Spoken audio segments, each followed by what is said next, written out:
这里是西藏纳曲市嘉里县，海拔4500米，是川藏中线 G349国道进藏途中海拔最高的县城。藏语里，嘉里意为神山脚下的村庄。它北接比如县，南临林芝市，西连边坝县，东望拉萨市，是 G349国道上重要的交通枢纽。我们此次沿 G349国道进藏，从嘉里县到拉萨市310多公里的路程，车程仅需5小时。所以嘉里县将是我们到达拉萨前最后一个驻足停留的县城。不同于此前县城的单一高原风光，峡谷、森林、雪山、冰川、湖泊、草原，嘉里则是几乎囊括了之前 G349沿途的所有景观。在4500米的高原蓝天下，陆总大胆尝试了唱、跳、篮球，也算是完成了又一个人生小成就。而我们与嘉里的故事，还要从刚刚离开的边坝县金岭乡开始讲起。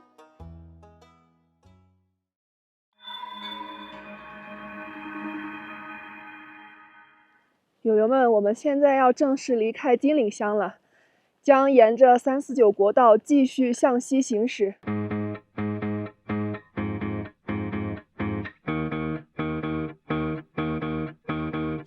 Chasing dreams on crowded street, beneath the sun's relentless heat, we're moving fast with every beat. 友友们，我们在这个349国道的旁边啊，看到了好几顶非常漂亮的帐篷，不知道这边是一个集市还是在举办什么活动，所以我们打算下车看一看。加黑的嘞。那个，我想问一下，我看到咱们这边搭了很多帐篷在这儿，是今天有什么集市还是有什么活动不？不是，我们在过林卡。过林卡？对，整个村聚在一起过林卡。哦，过那个我不太理解，过林卡是什么意思啊？就是耍把子吧。啊？可以说是耍把子，就是玩嘛，一起玩。哦，怪不得我看这么多人还很热闹。好。就是我们整个村聚在一起的。哦，那个咱们这个村叫什么名字啊？卓格村。卓格村。对，卓格村。哦，行，好，谢谢啊。那我们在这逛一下。啊，这行吗？好，走。我先去看一下那边啊。好，谢谢。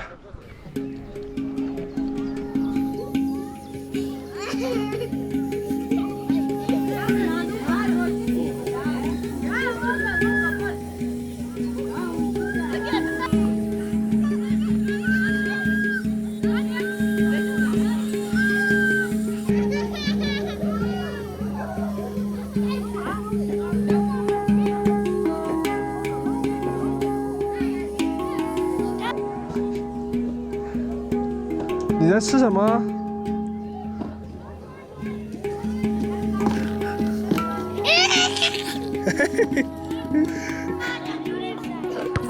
哇，完了！每年都会就是到夏天的时候都会进来，然后就是算是野餐吧，野餐差不多就是过个16天。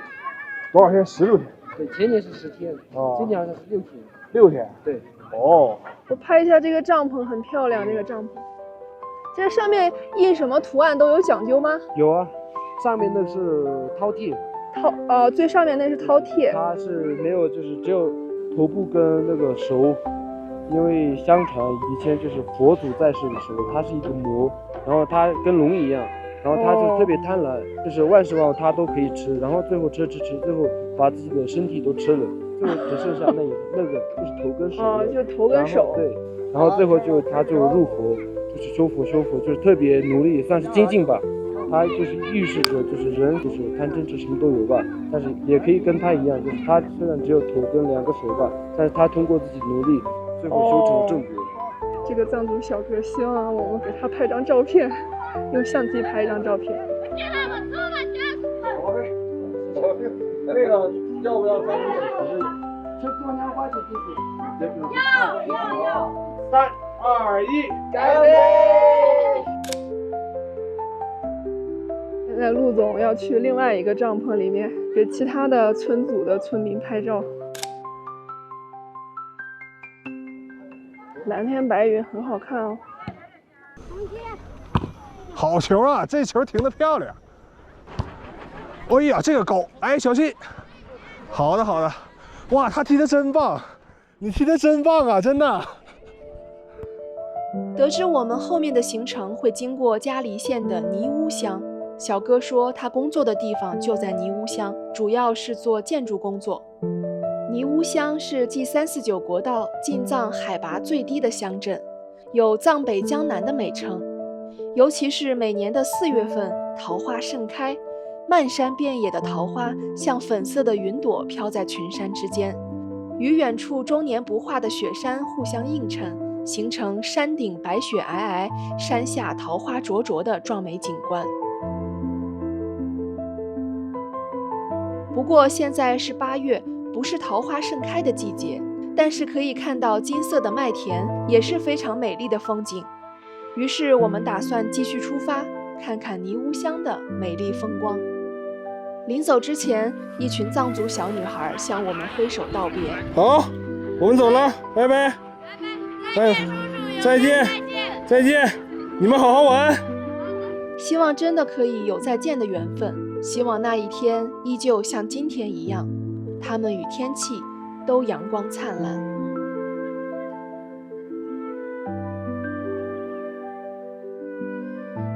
陆总帮这个藏族老乡拍了照片，然后喜提2罐冰红茶。陆总凭借拍摄这门手艺，在西藏地区蹭吃蹭喝。问了问那个藏族老乡，他们每一个帐篷都是一个村组，就是村里面举办的活动，大概为期10几天吧。今天是最后一天，午饭跟晚饭中间呢，大家就在那个空地上举办拔河比赛，或者是跳舞，或者是一些其他的什么活动，挺不错的感觉。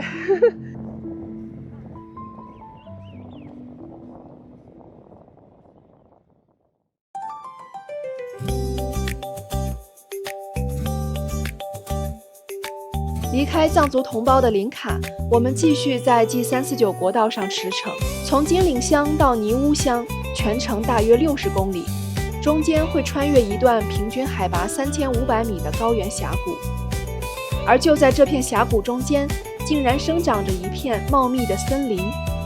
这些树我感觉应该有个几百年了，因为它非常的粗，一个人是抱不过来的。再加上西藏这边受到气候条件的影响，这些树木的生长周期应该会比杭州那一带地区的这个生长周期要长不少。我感觉我身边的这些松树每一棵都得20-30米高，而且我们在这片森林的边缘发现了一棵特别奇怪的树，我感觉这个树应该是双胞胎。这棵树乍一看好像跟其他的树都一样，但是当你换个角度，从这个角度看，这个树感觉好像是2棵树紧紧的抱在了一起一样。随着你抬头视线往上看，它到上面的时候就已经分开了，也就是说它的上半部分其实是2棵独立的树，但是它的根部部分又是连在一起的。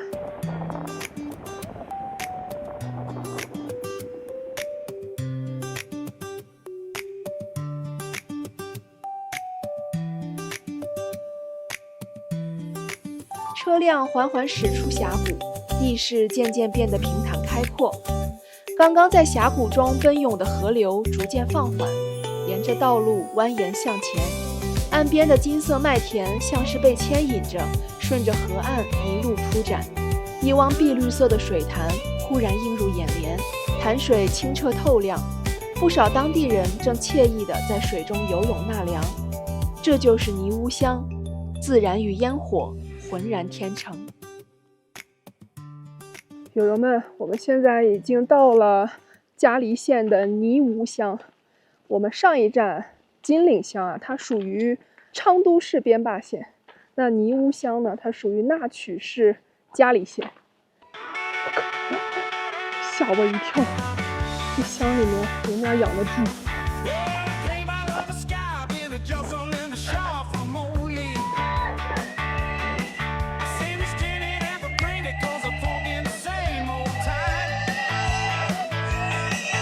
他们一看见陌生人，一看见我就不叫了。那是一户人家的院墙，这些猪还挺聪明，它知道自己回家。哇，小黑猪，这是一只小母猪。这猪的毛好长啊！这难道就是传说中的藏香猪？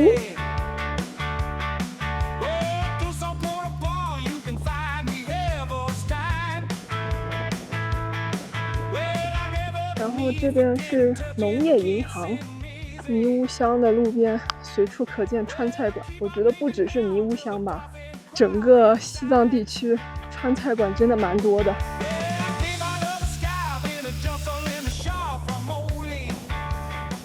哇，这是一个休闲娱乐的小广场，还有座位呢。其实泥屋乡的海拔相对来讲并不是那么高，给大家看一下这边的海拔3100多米。牛哥已经散步散到广场这里来了。哦，好，我走。你干嘛突然叫呢？我们现在逛的这条街，其实就算泥屋乡的商业街了，因为它在那条街前面有一个牌子，上面写着商业街，都是各种商店、茶馆、旅馆、蔬菜店。我们本来打算是今天要住在这个泥屋乡的，但是啊，因为泥屋乡它其实并不是很大，所以这个地方的酒店也很少。我们到的时候已经4点多了，这里的酒店全部都已经满房了。没有提前预订房间的结果就是今天晚上没有地方住。今天晚上我们就住在嘉黎县城，再继续沿着349国道再开一段路，就到嘉黎县城了。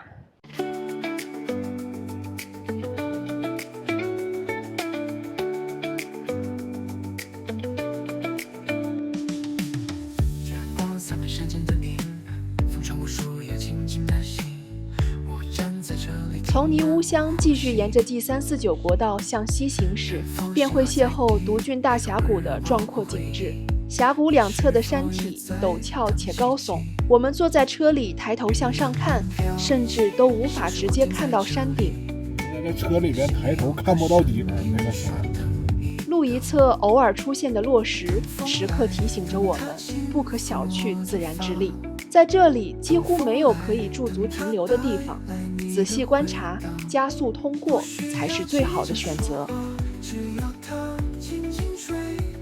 穿过独峻大峡谷，我们终于来到了海拔4500米的嘉黎县城。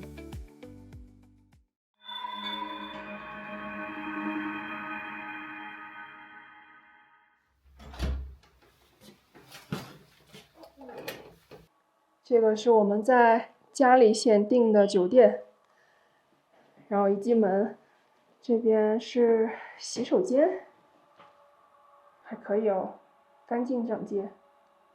然后这边就是睡觉的地方，对面有一个超大的衣柜，里面能放很多东西。整体就是这样子，还不错哦。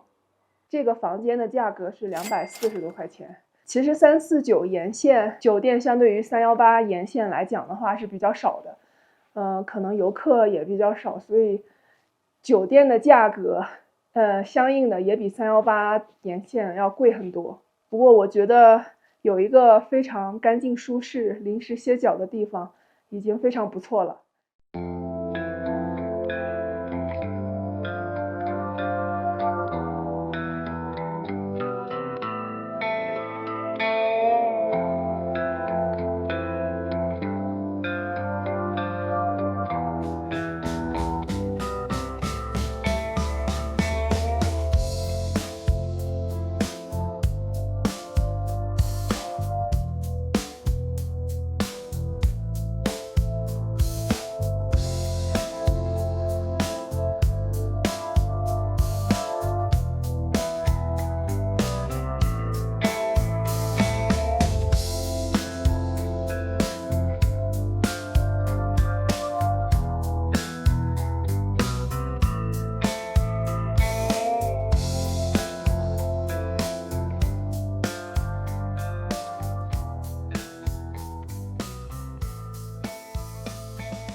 这个是我们沿着349国道一路开过来的嘉梨县城的入口，这里就有一个非常大的雕塑，上面是2只牦牛。大家看路边的指示牌，不用我说，大家也知道这个嘉梨县是哪个省份原建的了吧？我们现在在这个广场这儿简单逛了一下，因为现在也到中午吃饭的时间了，所以我们现在去找一个小饭店，先解决一下午饭，填饱肚子再说吧。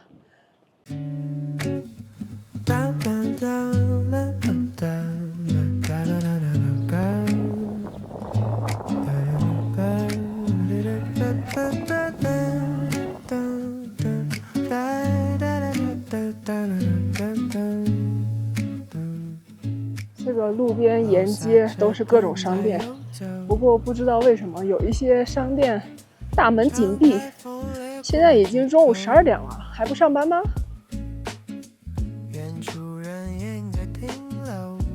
这边有一家藏餐馆，就吃这家藏餐馆吧。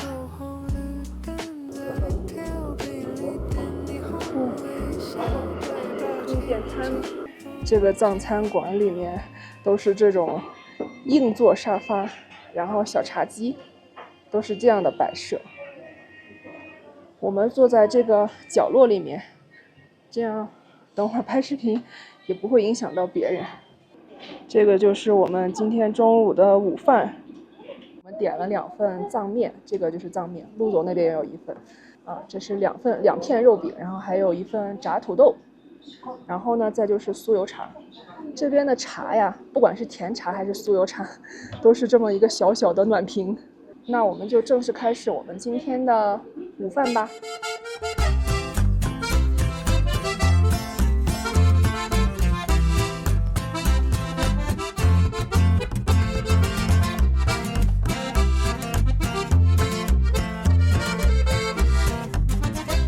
先来尝一口酥油茶，饭前1碗汤，苗条又健康。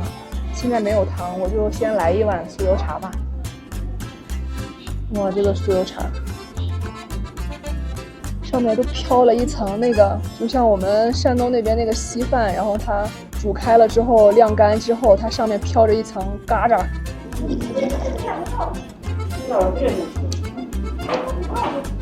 带着一点点咸咸的味道，当你喝下去之后，又能回味出来那种酥油的醇香，它是没有甜味的。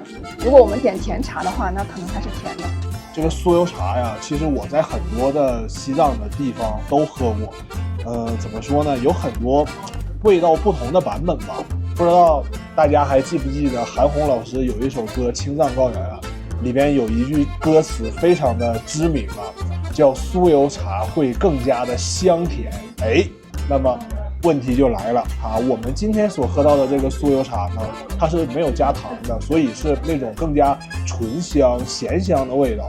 但是呢，我在拉萨和日喀则的一些茶馆里边，一些藏餐馆里边也喝过甜的酥油茶。那么你是更喜欢喝甜的酥油茶，还是更喜欢喝咸的酥油茶呢？可以把你的选择打在弹幕里。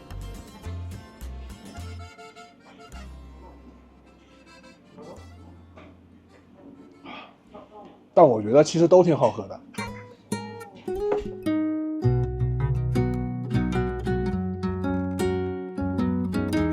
其实藏面呢，它就是跟我们在平原地区吃的那个牛肉拉面呢有一点像，因为它就是圆柱体，它的主要原料就是小麦粉，然后加入适量的食用碱和盐，有的时候还可以再加一些青稞粉，然后制作而成。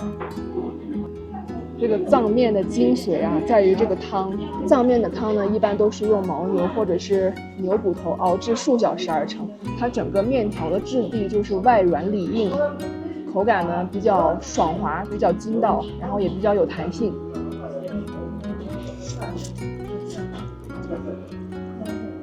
其实我第一次吃这个藏面的时候，我感觉它好像没有煮熟，因为像我们之前在平原吃什么米线啊，或者是在云南吃那个饵丝啊，它整个面条里外都是软的，就是你嚼一下，你轻轻嚼一下就可以咽下去了，就可以把它嚼烂，然后咽下去了。但是这个藏面你要反复咀嚼，因为它就是里面是硬的，外面是软的。这个藏面吃起来反复咀嚼的话，它的那个粘度给我的感觉是比较强，就是它非常的有粘性。然后呢，可能有的人会觉得它里面有点夹生，但这也是藏面的一种特色。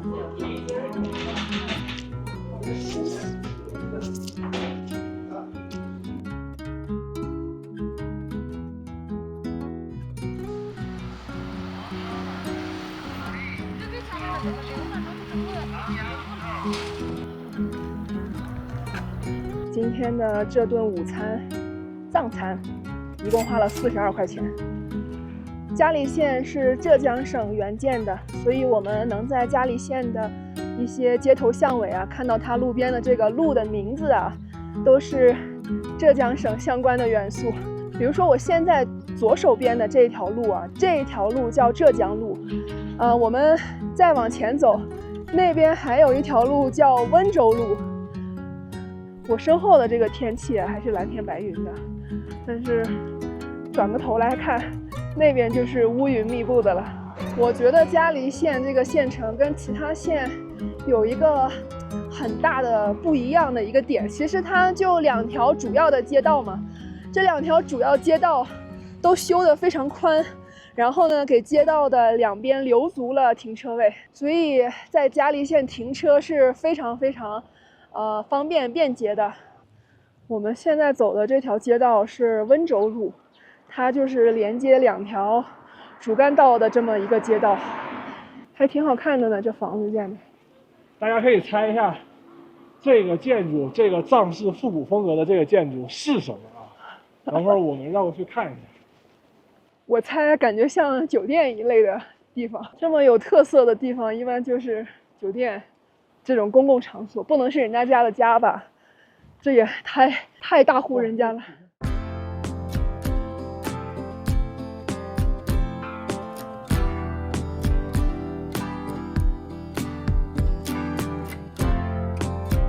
破案了，友友们！这个非常有藏式特色的建筑是藏医药历史文化博物馆。我们去前面看一下这个博物馆开不开门。啊，开门哎！这门是锁着的，那上面也有一把锁。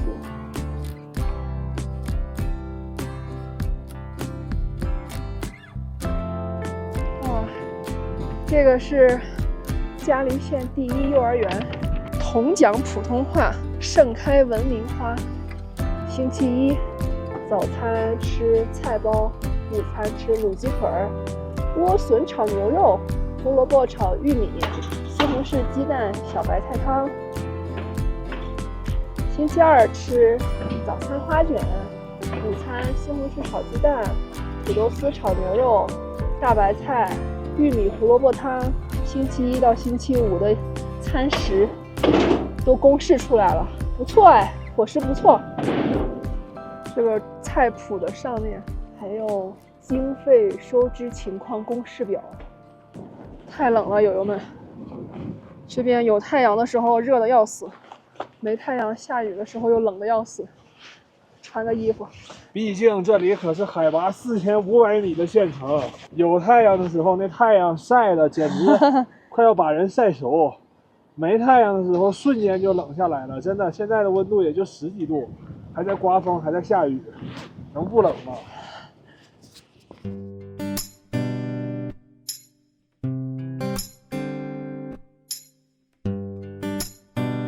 我们沿着这个路边，现在经过了一个地方叫嘉里县新时代文明实践中心，它的这个建筑前面有一块大石头，上面写着温胎携手情，民族团结亲，所以这已经很明显了，嘉里县就是浙江省温州市跟台州市原建的。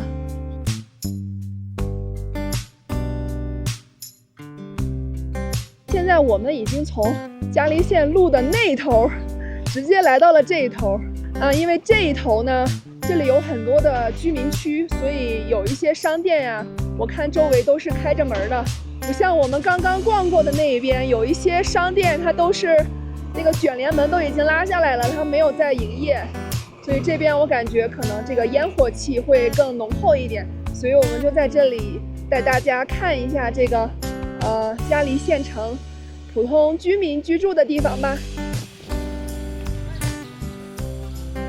这个小区的楼都是白色的，而且看着还挺新的，我感觉应该是刚修没多久。单元楼旁边都是车位，不过现在没有几辆车。这边还有一个篮球场地，还有一些健身器材，有人在这里打篮球。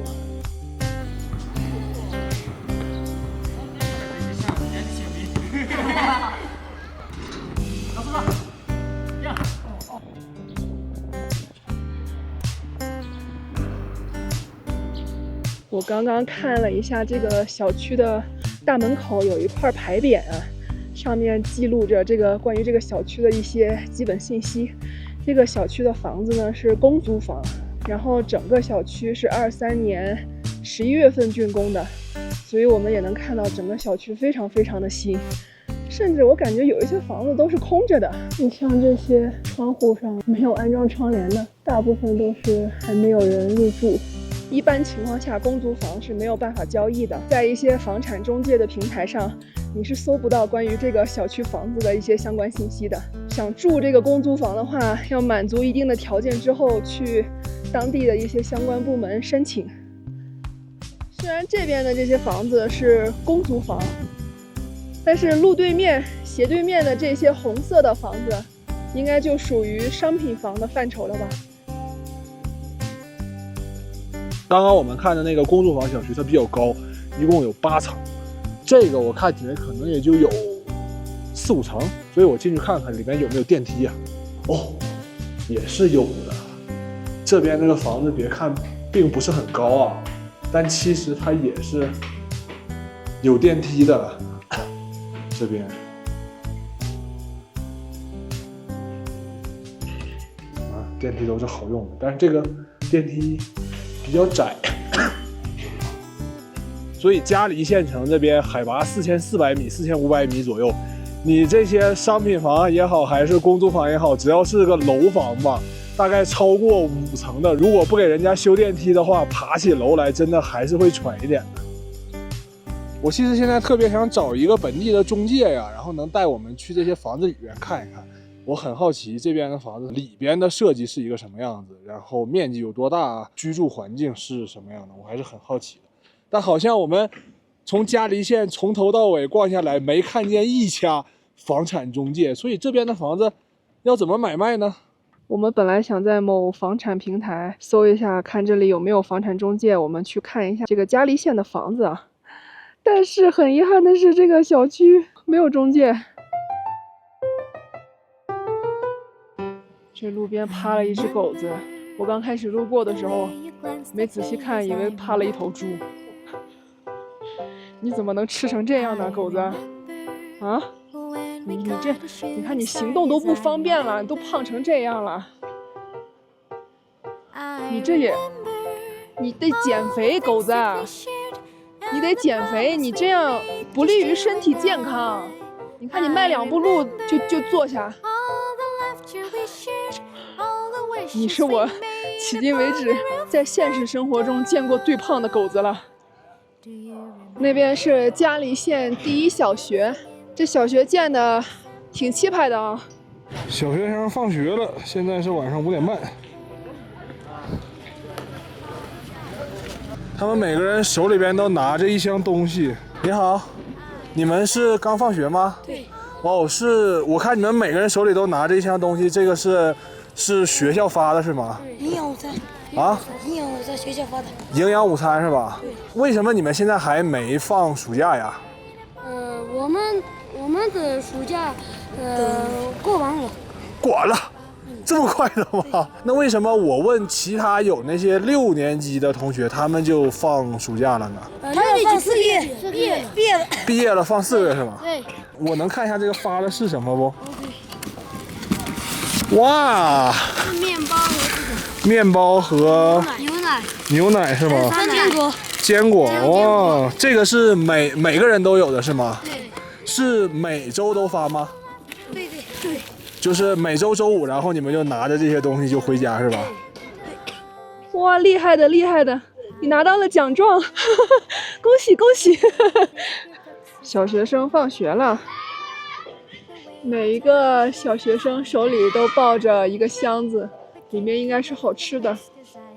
我小的时候怎么没这待遇呢？你们没有放暑假吗？没有，已经放完了。已经放完了。对。什么时间放的暑假呀？虫草假。虫草假是吧？为什么叫虫草假呀？因为要挖虫草呀。因为要挖虫草，是你们也要帮着父母去山里边去挖虫草是吗？哦，这样子的。那你们是什么时间放的那个假呀？6月要放多少天那个假？30几天啊。哦，那放30几天这个假期有留作业什么的不？有。还留作业呀？那你们怎么去挖那个虫草？晚上写作业，早上去挖。这个夏天有挖到多少虫草？700。最多也就100多吧。虫草变少了。有挖到吗？我最多60斤。60斤啊！你自己一个人挖到的啊？哇，好厉害，好厉害！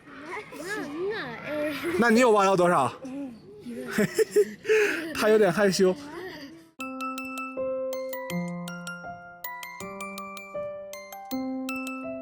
我们都已经逛了一圈回来了，这个拉布拉猪还在这儿睡觉。友友们，你们看它真的好胖啊，它真的好胖啊！你的伙食一定特别特别的好。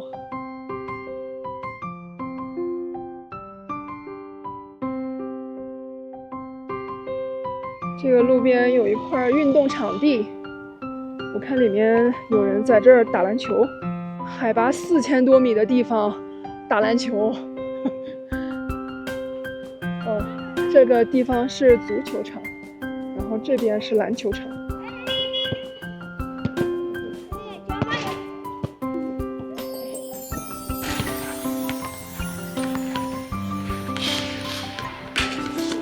这边还有个女孩子在这里玩篮球。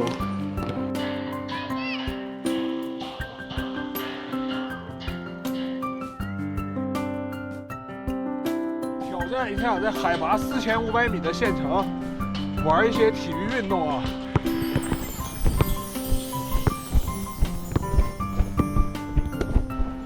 哦呦，哎呀，一跑就喘啊，在这儿。哎，刚吃完饭跑不动啊。你是住在这边吗？对。哦，我们也是在那边吃完饭过来。啊，我想问一下，如果在这边就是要租房子的话，大概价格是多少钱？这个不太多，差不多2000以上吧。2000以上啊？哦。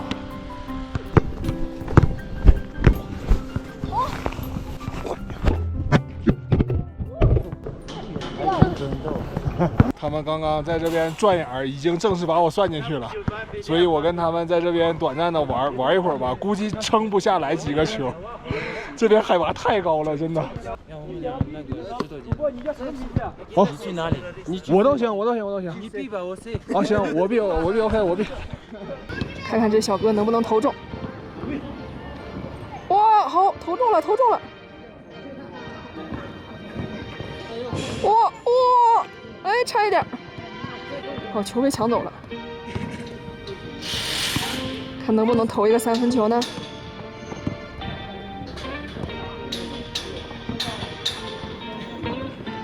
哇，投上了，投中了。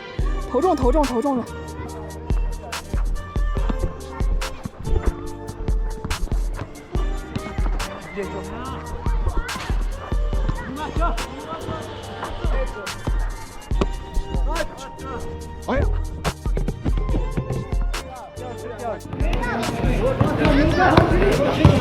没有死。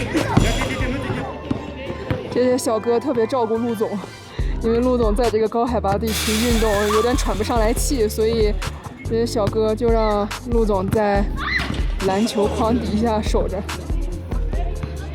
他们海拔4500米打篮球喘都不喘，我都已经快上不来气儿了。哦，心跳135，我整个头现在都有点麻，你知道吗？老弱病残回来了。我真的跟不上他们节奏，他们真的很厉害，很厉害。海拔4500米，打篮球打完一拍之后喘都不喘，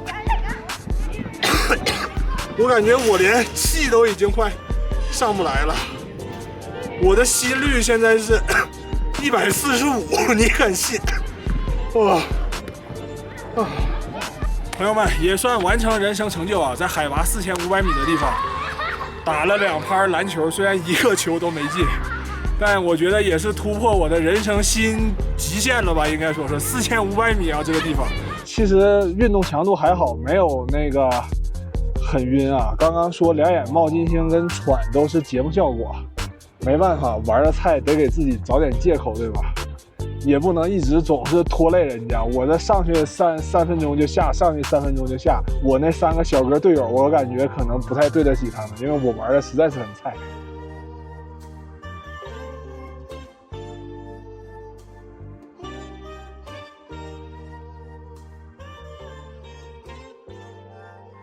哎，今天本来打算离开嘉里县的，没走了啊。中午11点吃完午饭。我就想转一下这个小县城嘛，结果一转就是一下午，然后刚刚吃完饭又跟他们在那边打了会儿球。到现在我看你们还是没有高反，是不是？还行，那可以，真的可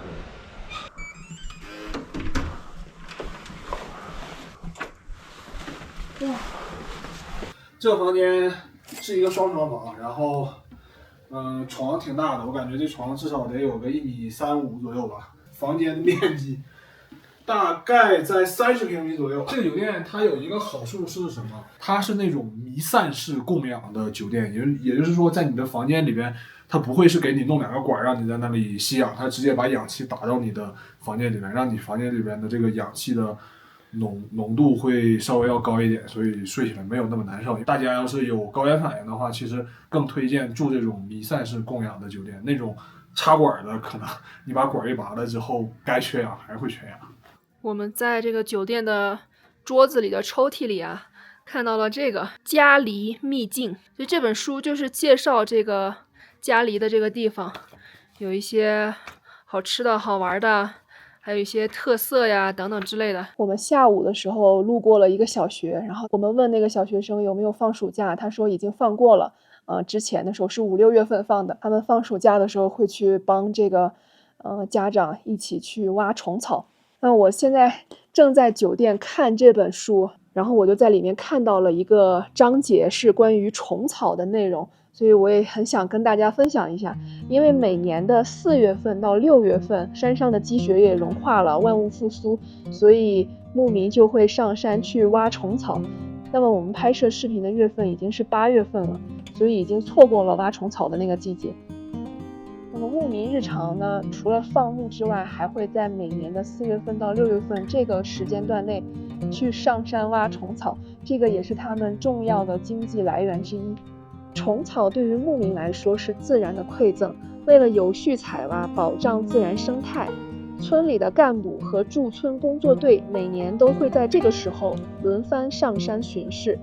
只要是可以挖虫草的乡镇都会被严加管控，需要在每个关口出示证件，方可获准进入。也就是说，挖虫草这个事情，不是说你想去挖你就去了，是要有证件的，有批准的，然后你才能上山去挖这个虫草。因为虫草的价格是非常昂贵的，所以很多牧民都会抓紧这2个月的时间，带着自己的干粮，甚至是在山上扎帐篷，就住在山上，充分利用好这2个月挖虫草的时间，去获得更多的虫草，也能获得更多的收入。比如说像这本书里面记载的，他说夫妻2个人忙碌2个月就足以维持一家人全年的生计。嘉黎县这边的虫草季是从5月10日左右开始，最晚的乡镇也会在5月20日开始挖虫草。牧民需要凭所在地各乡政府的采集证才能上山去挖掘虫草，开始为期2个月的挖虫草生活。虽然虫草能给牧民带来非常可观的收入，但是挖虫草这个工作也是非常辛苦的。书上是这样说的：山上氧气稀薄，条件艰苦，但只要有劳动能力的牧民，都会带着帐篷和干粮，踏上寻找虫草的征程。他们必须抓紧时间，否则就错过了虫草的收获期。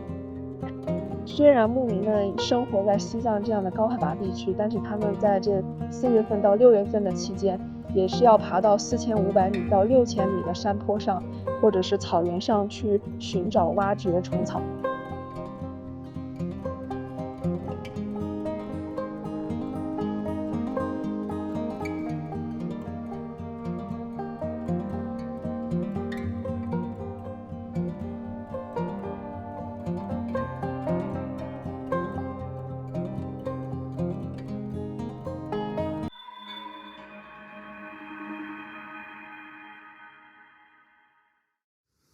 朋友们，今天阴天，然后我们现在要从嘉里县沿着 G349国道继续向西，前面下一个县就是拉萨市墨竹工卡县。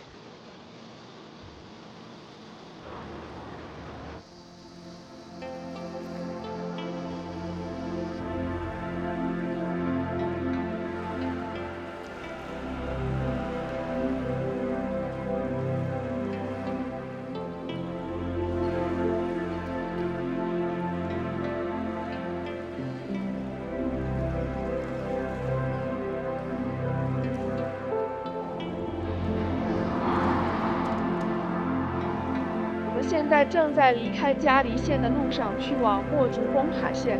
然后呢，我们现在经过的这片湿地叫麦地卡湿地，麦地卡湿地也在嘉里县的境内。因为这边的风光非常的漂亮，所以我们忍不住下来拍几张照片，然后再走。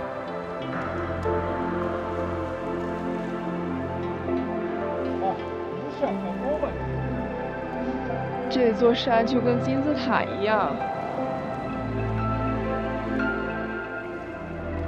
麦地卡湿地是青藏高原海拔最高的湿地之一，这里的山形状各异，有的被风切割出锋利的山脊，有的则以岩石的姿态垂直耸立，像城墙一样横亘于天地之间。这里沼泽连片，溪流纵横，作为长江支流的重要水源涵养地，麦地卡湿地默默守护着高原生态。每一缕风，每一片水域，都藏着藏北最纯净的自然气息。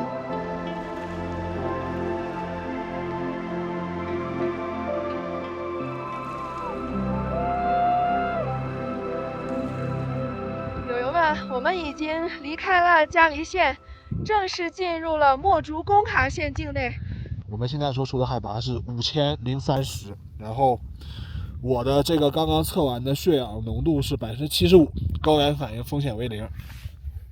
我们身后的这一片山和草原的风光非常的壮美啊！感觉那些山就像是魔界入口一样，那些山跟这个底下的这些草原、这些绿地，有点显得格格不入，因为它这个山上都是光秃秃的石头，还有一些滑落下来的碎石，并没有植物。我们被这片神似魔界入口的群山牢牢吸引，像是有某种神秘力量在召唤，竟让我们生出了深入腹地一探究竟的念头。于是先派侦察机探路，可传回的画面着实让我们吃惊。群山之巅居然藏着一片不知名的小冰川，翻遍资料也没查到它的官方名称。那么索性循着地理探索里谁发现谁命名的原则，暂且叫它美丽冰川吧。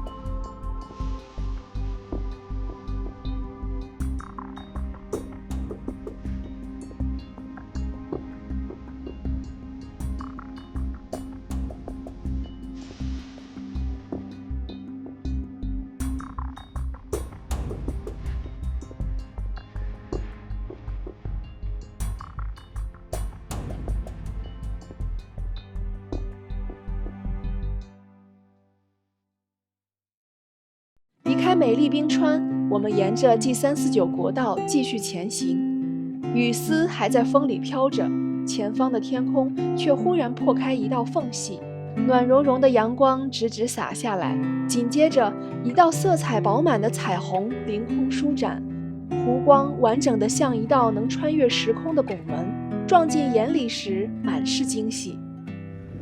这可是海拔5000米的彩虹啊！好漂亮啊，真的。现在在下着雨，然后还刮着风，冷得要死。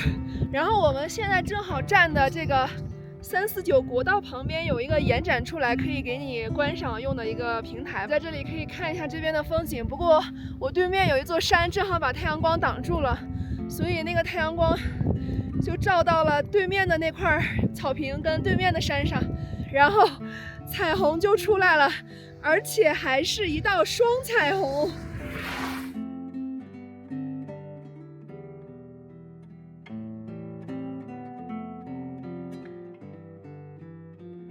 美丽的事物总是转瞬即逝，现在雨已经停了，彩虹也逐渐消失了。这个彩虹从出现到消失前后不到5分钟，它现在还有淡淡的痕迹啊，但是已经比刚才淡很多了，估计再有个1-2分钟就完全消失了。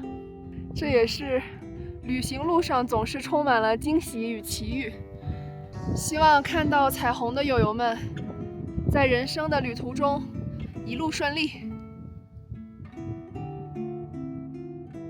这就是我们在西藏嘉黎县的全部旅行故事了。在嘉黎县之后，我们到达了本次行程的终点拉萨市，川藏中线 G349进藏之旅也暂时告一段落。非常感谢你能够看到这里，也非常感谢你能喜欢我们的视频，你的支持是我们更新的最大动力。我是牛美丽同学，咱们下个视频再见，拜拜。